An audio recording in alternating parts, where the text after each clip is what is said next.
எனக்கு தெரிஞ்சு நான் நிறைய கூட்டம் பேசியிருக்கேன். எனக்கு தெரிஞ்சு 2 நிமிஷத்தில் ஒரு வாழ்த்துறை வழங்கி விடை பெற்ற ஒரே எம்எல்ஏ நம்ம சகோதரர் தான். அதுவும் இவ்வளோ கூட்டம் இருக்குது, மைக்கு கிடைச்சா என்னெல்லாம் பேசலாம், அவங்களுக்கு தெரியாதது இல்லை. ஆனால் மக்கள் நல்ல நகைச்சுவையை கேட்கட்டும் அப்படின்னு எங்கிட்டையும் சொல்லிட்டு போனார். சார் நானும் உட்காந்து கேட்கணும்னு. அவருக்கு என்னுடைய நன்றி. என்னை இங்கே அழைத்து பேச வைத்த செயலாளர் திரு அருண்குமார் அவர்களுக்கு நன்றி. இந்த மாதிரி ஒரு பொது சபையில் ரங்கராட்டினம் பக்கத்தில் பேசுறதுல கொஞ்சம் கஷ்டம் இருந்தாலும் உதகை மாவட்டத்து மக்கள் நல்லா ரசிப்பாங்கன்ற நம்பிக்கையில் பேசுகிறேன். ஏன்னா ஒரு பேச்சாளருக்கு பெரிய எதிர்பார்ப்பும் பெரிய வசதி என்னென்னா, நல்ல கைத்தட்டு கிடச்சிதுன்னா அவங்க ரொம்ப சந்தோஷப்படுவாங்க. நல்லா ரசிக்கணும். சில இடத்துல நம்மளை பேச கூப்பிட்டுட்டு முன் வரிசையில் உட்காந்து நம்மளே உத்து பார்ப்பான். நமக்கு பயமாக இருக்கும், பட்டன் கிட்டன் போடாமல் வந்துட்டோமா என்ன அது இல்லைங்க, ரசிக்க மாட்டாங்க. அதுலேயும் சென்னை மாதிரி இடத்துலலாம் இவ்வளோ கூட்டம் பார்க்கவே முடியல. நாங்கள் இலக்கிய கூட்டம் பேச போகிறோம்ல, 50 பேர் கூட வரமாட்டோம். வர்றது எல்லாமே சீனியர் சிட்டிசன், 60+ எல்லாம் முன் வரிசையில் உட்காந்து நிற்பாங்க. காது கேட்காது, அதனால் ரொம்ப கஷ்டம். நான் ஒரு விழாவில் 2 ஹவர் பேசினேங்க. முன் வரிசையில் ஒரு பெரியவர் உட்காந்துருந்தார். பேசி முடிச்சுட்டேன், 2 ஹவர் பேசி முடிச்சுட்டேன். எல்லாரும் எழுந்து போகிறாங்க, இவர் மட்டும் உட்காந்துக்கிறாரு.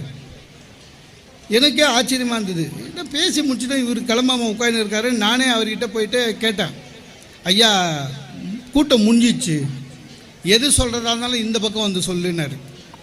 அவருக்கு இது கேட்கலாம். அப்புறம் அந்த பக்கம் போய் சொன்னேன், ஐயா கூட்டம் முடிஞ்சிச்சா அப்படின்னாரு. ஆமாங்க ஐயா. ஐயோ ஏன் அப்படின்னாரு. 2 ஹவர் பேசிக்கிறேங்க, ஏற்கனவே நொந்துருக்கேன். ஏன் அப்படின்னாரு. இல்லை அவ்வளோதான் முடிஞ்சிச்சு. என்ன அதுக்கு இல்லை தம்பி, என் மருமக ஷாப்பிங் போயிருக்குது, இங்கே என்னை விட்டுட்டு சொல்லிச்சு தமிழ் கூட்டம் நடக்குது, எப்படியும் 4 ஹவர் பேசுவானுங்க, நான் அதுக்குள்ளே ஷாப்பிங் முடிச்சுட்டு வந்துடுறேன்னு போச்சு, நீ என்னப்பா இதுக்குள்ளே முடிச்சுட்டேன். அப்புறம் நானும் அவர் கூடயே உட்காந்துருந்தேன். கடைசி அந்த மருமக வந்தது, 2 பேரையும் வண்டியில் அமைச்சிட்டு தான் வீட்டுக்கு போனேன். ரசிப்பு முக்கியம்.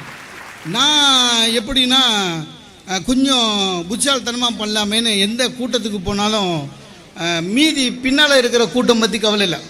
அவங்க சில பேர் நின்றுக்கிட்டே கேட்குறாங்க, சைடில் நின்றுக்கிட்டே கேட்குறாங்க, அது அவங்க வசதி. ஏன்னா நல்லா இருந்தால் நிற்போம், இல்லைன்னா கிளம்பிடுவோன்னு. அதனால் நான் எப்போவுமே என்ன பண்ணுவேன், பேசுறதுக்கு போது இந்த முதல் வரிசையில் இருக்காங்கல்ல, அது இப்போ எம்எல்ஏ, மாவட்ட ஆட்சி அலுவலக அதிகாரிகள், அந்த மாதிரி யார் முதல் வரிசையில் உட்காராங்களோ அவங்களே பார்த்து பேசுவேன். அதை கண்ணில் அரெஸ்ட் பண்ணிடுறது. நம்மக்கிட்ட இருந்து தப்பிக்க முடியாது. நம்ம முடிக்கிற வரையும் அந்த இடத்துல தான் உட்காரணும். அந்த மாதிரி ஒரு 4 பேரை ஃபிக்ஸ் பண்ணி அப்படி பேசுவேன். அதில் கூட என்ன ஆயிடுச்சு, ஒரு கூட்டத்தில் அதே மாதிரி தான் பேசின்னு இருக்கேன். திடீர்னு பார்த்தா ஒருத்தர் உஷாராயிட்டார். இவன் நம்மளை பார்த்தே பேசுகிறான், எழுந்துக்க முடியாது போல இருக்கேன்னு. அவர் புத்தால் இல்லை, அவர் என்ன பண்ணார், டக்குன்னு மொபைல் எடுத்து இப்படி போட்டு இப்படியே பார்த்துட்டு இருக்கிறாரு. என்னை பார்க்கவே இல்லை. எனக்கு பேச்சு போச்சு, டிஸ்டர்பன்ஸுங்க. ஃபஸ்ட்டு ரோவில் உட்காந்துட்டு மொபைலை இப்படின்னு பண்ணால் நமக்கு டிஸ்டர்பன்ஸு. ரொம்ப டென்ஷன் ஆகிட்டேன். மீட்டிங் முடிஞ்சுது, கீழே வந்தேன், அவரை கூப்பிட்டேன். ஐயா ஃபோன் உங்களுது தான், நீங்கள் எப்போ வேணாலும் ஆப்ரேட் பண்ணலாம், ஆனால் முதல் வரிசையில் உட்காந்துட்டு நான் பேசுகிறேன், நீங்கள் பாட்டு ஆப்ரேட் பண்ணுறீங்க, அப்படியா இருந்தால் நீங்கள் வெளியில் போய் பண்ணியிருக்கலாமேன்னு. அவரு நாங்கள் தப்பாக நினச்சிட்டீங்க, நான் யூடியூப்பில் உங்கள் பேச்சு தான் சார் கேட்டுருந்தேன். அதான் நேரில் பேசுகிறேனே. அடுத்தது ஒன்று சொன்னான் சார், ஆனால் இதில் நீங்கள் நல்லா பேசுகிறீங்க சார் அப்படின்னா. நமக்கு அந்த மாதிரிலாம் நடக்கும், ஒன்றும் பண்ண முடியாது சார். எதுவாக இருந்தாலும் சரி, ஒரு பேச்சாளருடைய எதிர்பார்ப்பே நல்ல ரசிப்பு தன்மை தான். இங்கே நல்லா ரசிப்பீங்க. ஒரு பேச்சாளருக்கு ஒரு பெரிய மரியாதை இந்த மாதிரி பெரிய விழாவில், ஒரு கோடை விழாவில், அதுவும் ஹியூமர் கிளப்பு கூப்பிட்டு ஒரு வாய்ப்பு தர்றதெல்லாம் சில சமயம் பேச்சாளராக இருக்கிறதுக்கு இல்லை ரொம்ப விருப்பமாக இருக்கும். சில சமயம் நம்மளை நோக்கடிச்சிருவாங்க.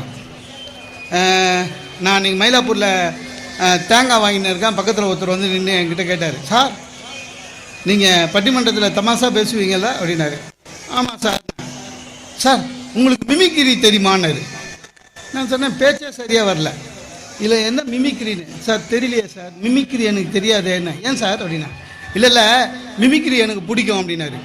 என் பையன் என்னன்னா அவருக்கு எது எது பிடிக்கும்னு தெரியல. கொஞ்ச நேரம் விட்டாக்கா சிங்கத்து வாயில் தலை விடுவியா,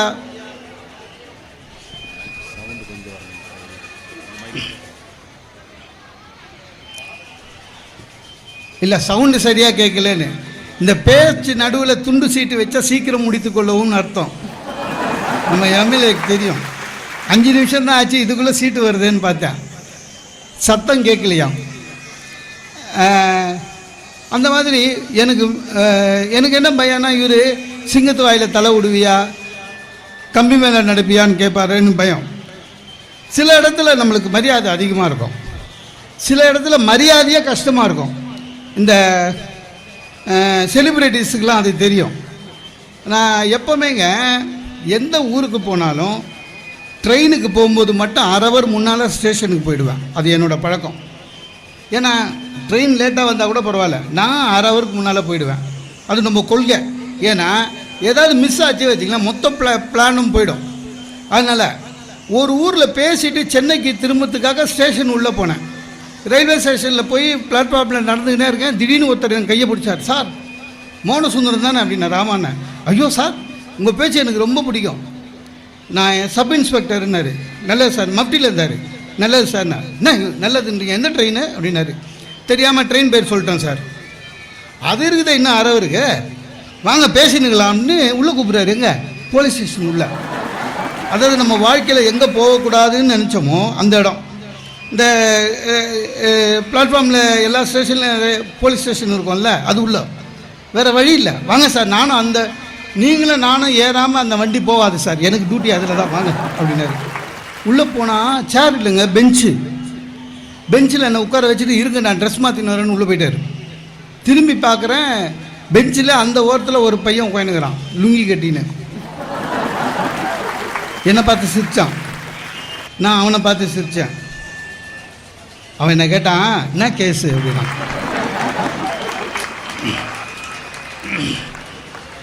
எனக்கு முகம்லாம் மாறி போச்சு. அப்புறம் நான் அவனை கேட்டேன், நீ என்ன கேஸு அப்படின்னா. லுங்கி கட்டினார். நீ என்ன கேஸுன்னா. நான் தண்டவாளம் தாண்டான் சார், அதை பிடிச்சின்னு வந்துட்டானுங்க அப்படின்னா. அந்த தண்டவாளத்தை தாண்டக்கூடாது, அவன் தாண்டி இருக்கான், அதனால போலீஸ் பிடிச்சிட்டு வந்திருக்கு. ஆமாம் நீ என்ன கேஸுன்னா. நான் சொன்னேன், நான் பிளாட்பாரத்தில் நன்னேன், பிடிச்சின்னு வந்துட்டாங்கன்னு.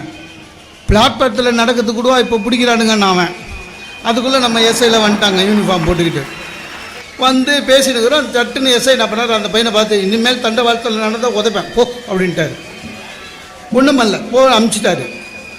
அந்த பையன் போகும்போது என் காது கிட்ட வந்து சொல்லிட்டு போகிறா, சார் இவங்க கொஞ்சம் நல்லவங்களாகிறாங்க சார், நீ கூட உண்மையை ஒத்துக்க விட்டுருவாங்கன்ட்டான். அவன் போயிட்டான். நீங்கள் நம்ப மாட்டீங்க சார், அவங்க ரொம்ப நல்லவங்க, என்னை வந்து மரியாதை கொடுத்தாங்க, தப்பு இல்லை. என்னோட பையன் வந்து ஒரு கான்ஸ்டபிள் எடுத்துக்கினாரு, 4 கான்ஸ்டபிள் ஒரு எஸ்ஐ. நான் பிளாட்ஃபாரத்தில் நடக்கிறோம், என்னை நடுவில் விட்டுட்டு சுற்றுற போலீஸு. நடந்து போகிறோம், ஏசி கம்பார்ட்மெண்ட்டுக்கு போகிறேன். உங்களுக்கு தெரியல, ஏசி கம்பார்ட்மெண்ட்டுக்கு பக்கத்தில் தான் அன்ரிசர்வ்டு கம்பார்ட்மெண்ட் ஒன்று இருக்கும், அதில் ஜனங்க ஃபுல்லாக இருக்குது. நான் நடந்து போகும்போது அந்த அன்ரிசர்வ்டு கம்பார்ட்மெண்ட்டில் இருக்கிற ஜன்னல் கிட்டே இருக்கிற அம்மா சொல்லுது சத்தமாக, இந்த காலத்தில் எவனையுமே நம்ப முடியல அப்படின்னு. அவங்க என்ன நினச்சிட்டாங்க, என்னை அரெஸ்ட் பண்ணி கூட்டின்னு போகிறாங்கன்னு.